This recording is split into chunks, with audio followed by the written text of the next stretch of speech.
Hey folks, welcome back to the channel. I mentioned in the comments, responding to a few people on my first Nick's Boots video, that I would do a follow-up once I had finished the break-in process. And I've been wearing these boots pretty much every day for about 2 months now, and I have discovered a few things. The first thing is the hype is real.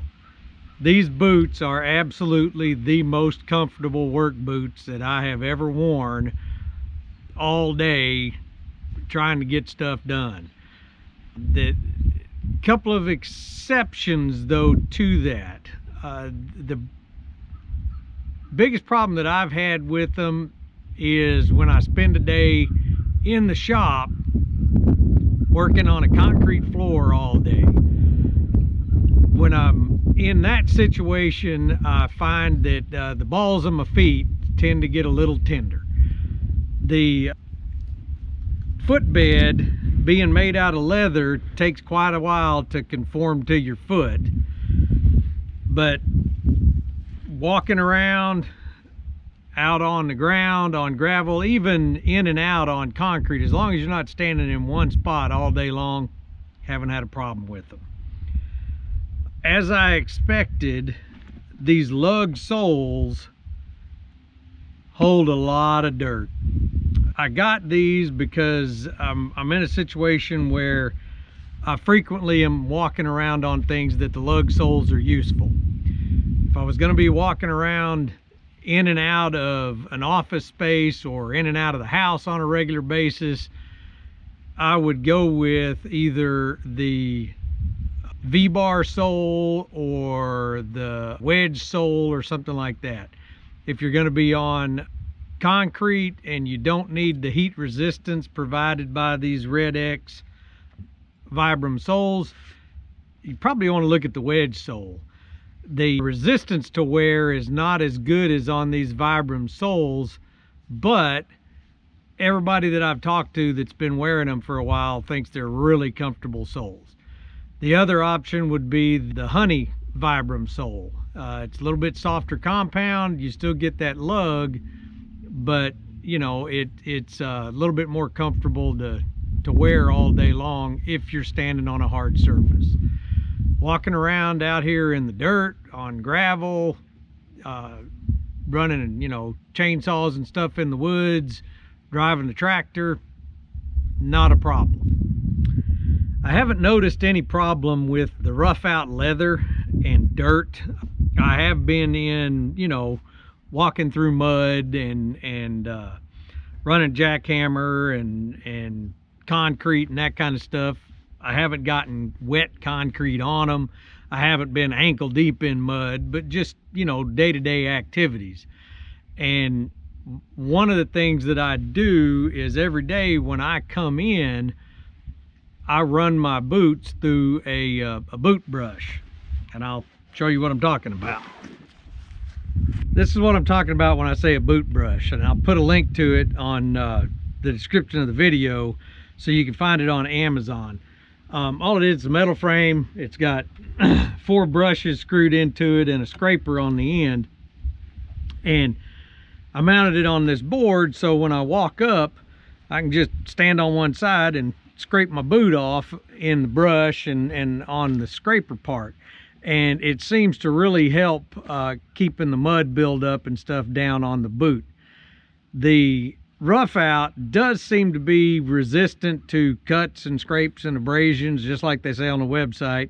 I've been working in a lot of big rocks, done a little bit of work with barbed wire fence, and you know, have had no major problem. One issue that I found and I contacted Nick's customer service about is one of these laces, probably half of it is about half as thick as the rest of the lace and the other lace on the other boot.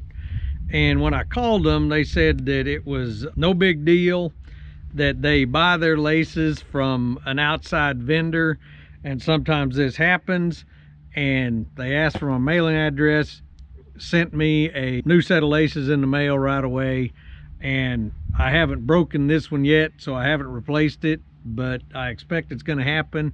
And knowing that I've got one there, if it does happen, to just put right in it is pretty nice. And I didn't mention in the audio on the first video, I did put it in the description, but when I was buying these boots, the customer service was awesome. I initially used their sizing paperwork and figured out what seemed like the right size for me, ordered a pair of boots, got them in and did the trial period.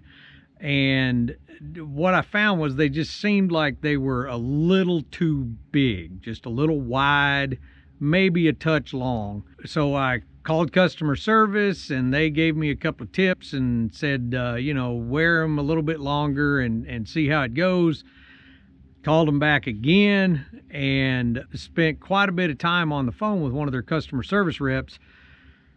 And we talked it through and figured out that I had ordered a 10D, and what I ended up needing to order was a 9.5D. Just that little bit of difference in the boot size gave me a much better fit. It fits more snugly around my foot and was a lot more comfortable to walk around in. I have absolutely nothing negative to say about Nick's customer service. They've been fantastic.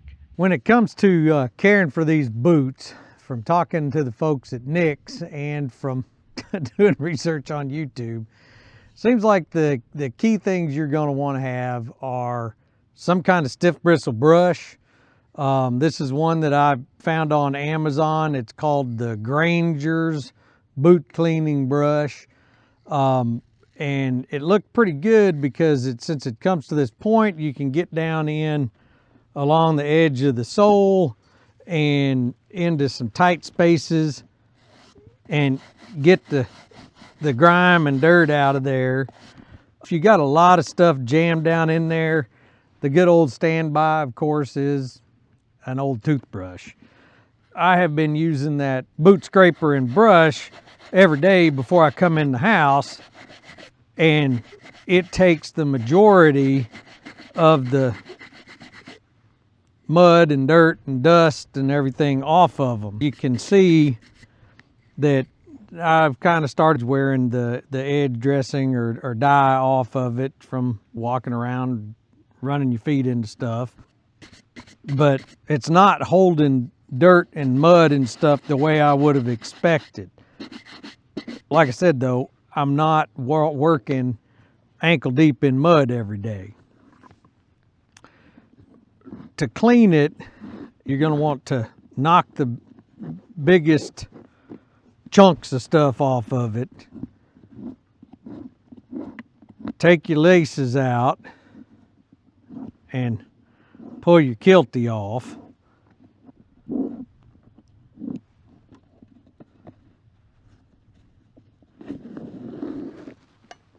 You can see down in here where those pieces of leather come together, it does have a tendency to trap stuff. There's grass seed and dirt and everything else in there. Just take your brush and brush that off. It's just like cleaning any other footwear. You want to get the dirt and dust off of it. And since these are not absolutely filthy, because they're still relatively new, like I say, I've only been wearing them every day for a couple of months now, there's not really any reason to my mind to do a really deep cleaning on them, to get them wet and use saddle soap. Now, when I clean leather stuff,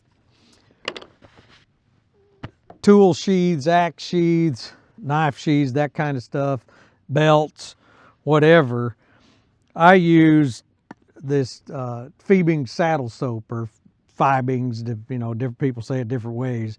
But I use the white because The yellow has a dye in it. It's pretty good on smooth brown leather, but I wouldn't use it, well, I really wouldn't use it on anything else. The white doesn't seem to leave any kind of stain on, it doesn't leave a residue, and you just take your saddle soap and a little dish of water and get a soft brush, something like this, like if you grew up polishing your shoes or if you were ever in the military when they polished their boots. This is an applicator, and you just take this, dip it in some water, and work up a lather on this soap, and then scrub your boots with it. Get a little bit of a lather on there, and then rinse your boots off, and of course let them dry. Once you get done with that, the next stage is you need to treat the leather somehow. Since we do have quite a bit of winter left, I'm going to go ahead and do mine with some Obenauff's heavy duty LP. And it's basically an oil product, but it has beeswax in it. Nick's calls, I think they call it their boot grease. But it's a low enough melting point that just rubbing your fingers in there gets enough heat in it that you can loosen it up and then start applying it to your boots. I'm not going to get crazy with it, but the reason that I'm using this instead of the oil, the Obenauff's oil, which goes on a lot easier, I'll show you that in a minute. It's got an applicator, but it does not provide as much waterproof protection. When I've used this stuff on my other work boots in the past, it does give it quite a bit of water resistance. You know, it's not like camp dry or something like that that you'd use on cloth, but it does allow you to shed the water. And since you don't want to put chemicals on here that are going to be harsh and dry the leather out and end up cracking it over time, this natural Obenauff's oil and beeswax works pretty good.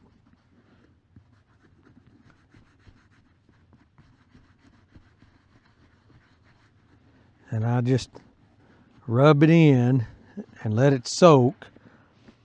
And I couldn't believe it when I asked Nick's, because having been in the Army since they transitioned to rough out or suede boots, one of the things that they chastised us about was putting any kind of thing on those boots that would settle the nap. And when I talked to Nick's, they said, put this stuff right on that rough out leather. What it said do is let it soak in, and then take your brush and brush the nap back up. But you can see, even though these are pretty new boots, they are drinking this in pretty well. And since the heel stack and everything above that Vibram outsole is leather, I'm going to go ahead and treat that as well. One of the questions I had was about walking in these with this logger heel or this higher heel. And it takes a little bit of getting used to, but it's really not that bad. I mean, since I got them broken in, I don't feel like I'm walking around in Frankenstein boots. I don't even really notice the higher heel at all. It's just, you know, part of the boot. And as I mentioned in the first video, where it was just an introduction, it wasn't a review, I expect, based on the way these are wearing and the way that they're made, that these are going to be pretty much lifetime boots. Of course, I'm a little older than probably a lot of y'all, but it's like anything, if you take care of it, I figure these things will last for a long time. And My plan, should my wife go along with it and not decide that she wants her own pair, which she's been talking about since she saw the email flyer from Nick's on the women's boot line, getting her own pair. But if she will tolerate it, I will buy another pair of these, something like one of the Heritage boots that's on this same last, because I really like the high arch. They fit my feet really well. But I will get them with either the V-bar or one of the less lugged soles, because working around the cattle and in and out of the house when it's muddy and dirty out, these do hold a lot of dirt, and there's stuff associated with the cattle that you don't really want tracked in the house. Plus, everything I do doesn't require a steel toe, so a few ounces less to carry around might be nice. We'll let that set and soak in, and I'll get to work on this other one. Oh, I need to do that kilty too.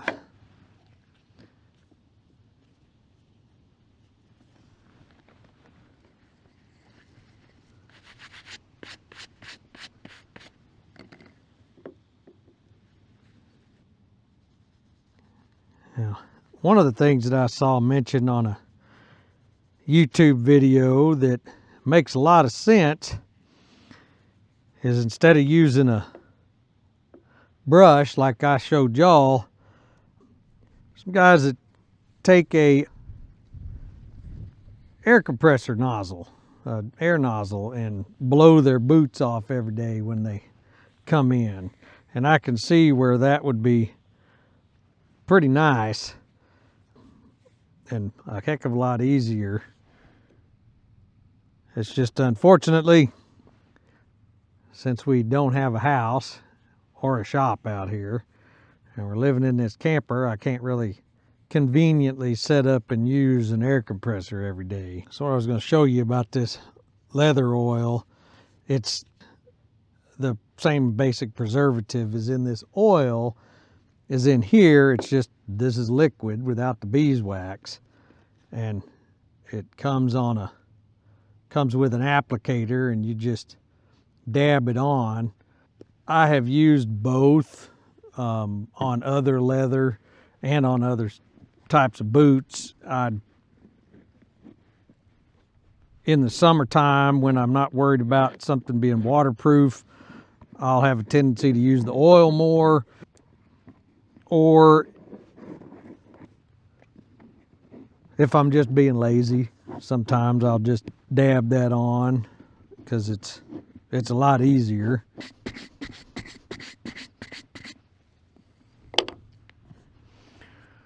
All right, boot number 2.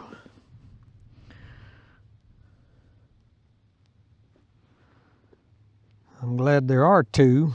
Those folks that don't have a use for 2 boots anymore. And see, this goes on pretty easily. And one of the things that they cautioned against, they meaning Nick's, was getting too much oil or the grease around the hooks and eyelets, because if you get the leather softened up too much, the fibers will separate and you'll pull your hooks and eyelets out. And I would say that's probably more likely if you're using the oil, because it's easy to get way too much of that on. And I'm sure there's some folks out there that are going to be a lot harder on their boots than I am, just by the nature of what they do on a daily basis. I'm pretty hard on them, but you know, you can tell from me wearing these for 2 months, the condition they're in, that I'm not traipsing around in concrete. And as one of the guys in the comments on my first video mentioned, ankle deep in sewage every day. So what is the saying? Your mileage may vary. And you can see there, I don't know if you can see it on the camera or not. Those dots going across there are from where I was welding and had weld spatter pop down on my boots. Oh, also, if you've been watching the channel for a while, I'm trying something new here. I'm trying to improve the audio quality, so I bought a set of Comica Boom XD Pro wireless microphones. So if the sound quality seems any better on this video, drop me a comment and let me know. Or if you just want to drop a comment, period, that'd be fine too. I appreciate the feedback, and if you like the videos and like what we're doing, or find it interesting or entertaining, then hit the like button and subscribe and make the YouTube algorithm happy so they show our videos to more people and we can grow the audience. I think that there's some things that go up on our channel that people aren't used to seeing and maybe haven't done and might find interesting.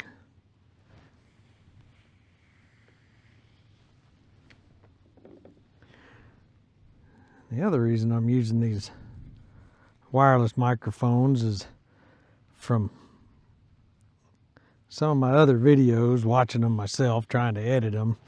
The wind noise was just horrendous, and so I'm trying to find a way to get around that. Of course, on some of the stuff I did for this video, I forgot that I had these, so it may be a little windy. So the next step is going to be to wipe these down and get any of the excess off. Maybe give it a little bit of a buff on the smooth leather and brush the rough out. And what I'll probably do is come back tomorrow after it's set and brush it again. Seems like the edge of the soles is soaked up quite a bit.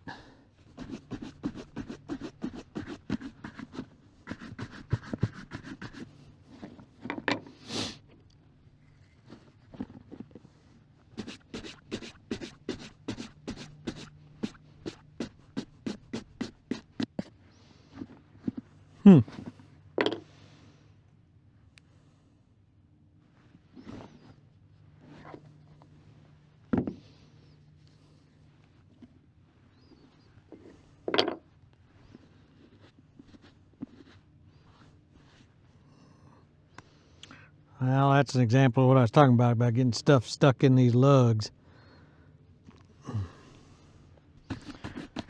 Seems like it's getting cool out here. That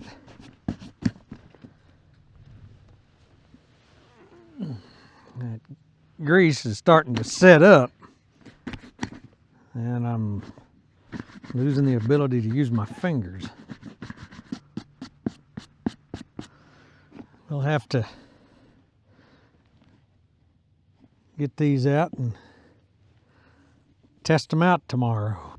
So if you're on the fence about spending the money for a pair of these boots,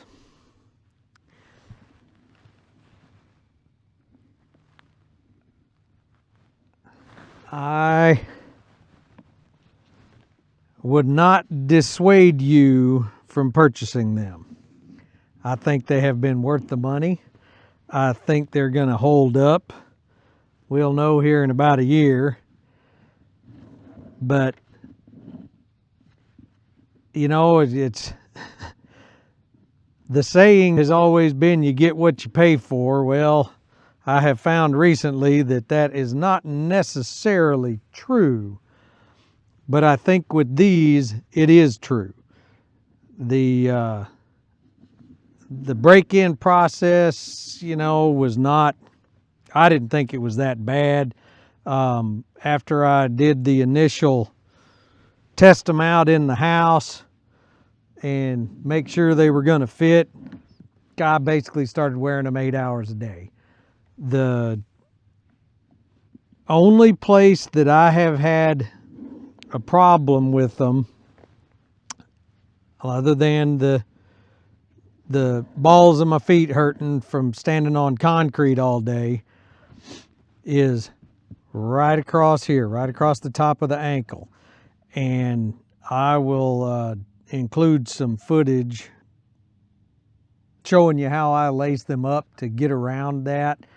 And it's just a function of there being so much leather right here trying to flex. When you get the laces cinched up, you've got the kilty in there, you've got the tongue folded over, so you're looking at 4 layers of leather, and it's not lightweight leather. But it's pretty simple. It's just a matter of moving your toe a little bit up and down when you're lacing them up. The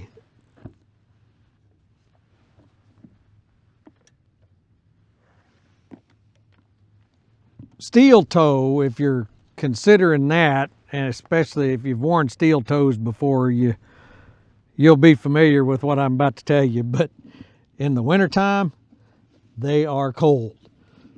Before I put these boots on in the morning, I set them over the heater vent in the floor in here in the fifth wheel to get everything warmed up.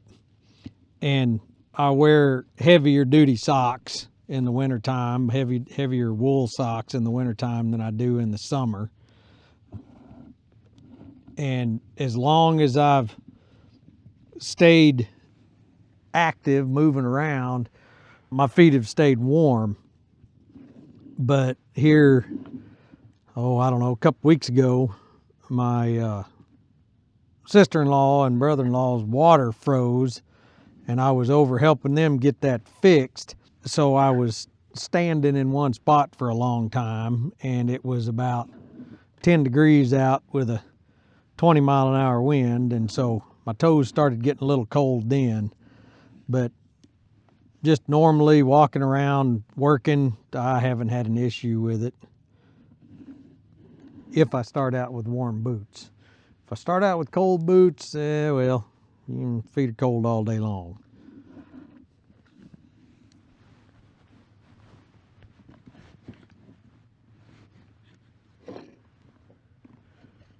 All right. Serviced, cleaned, treated, and should be ready to go for another little while. If you're interested in any of these things that I was using to clean these boots up, I'll put a link in the description down below. We've got Amazon affiliate links. I think it's an exercise in futility, but the stuff that I've got on there, brushes, this brush or shoe care set, it's like a 6-piece set. It's on there. It was relatively inexpensive. The Phoebings and the Obenalfs are also on there, and actually on Amazon, about the best price I found on this stuff. And then this Granger boot brush. At the same time I ordered the boots, they were having a sale on their belts, and I needed a new work belt, or actually it's a belt I wear every day, but anyway, I needed a new belt, and they had these on sale, so I went ahead and ordered one, and this is one really nice belt. It's really thick leather. It's probably close to 3/16 of an inch thick, It's got a good heavy-duty brass buckle. It's got screw brass fittings, so if you want to change the buckle out, you can. And it's just great. It's heavy-duty enough that if you find yourself wanting to carry tools on your belt, either inside the waistband or outside the waistband, and maybe some extra power cells for your tool, it is plenty sturdy enough to carry it. I think it's well worth the money, especially if you go downtown and look at what a cheap maybe leather or may not be leather made in China belt's going to cost you. Another great product and good investment. I'm going to close out this video with some boot porn action shots. I just needed a way to close it out, and I thought y'all might get a kick out of it. But thank you for taking the time to watch the video, and if you got any questions, please do leave a comment. I work pretty hard at answering questions and responding to comments after I put a video up. So y'all have a good day.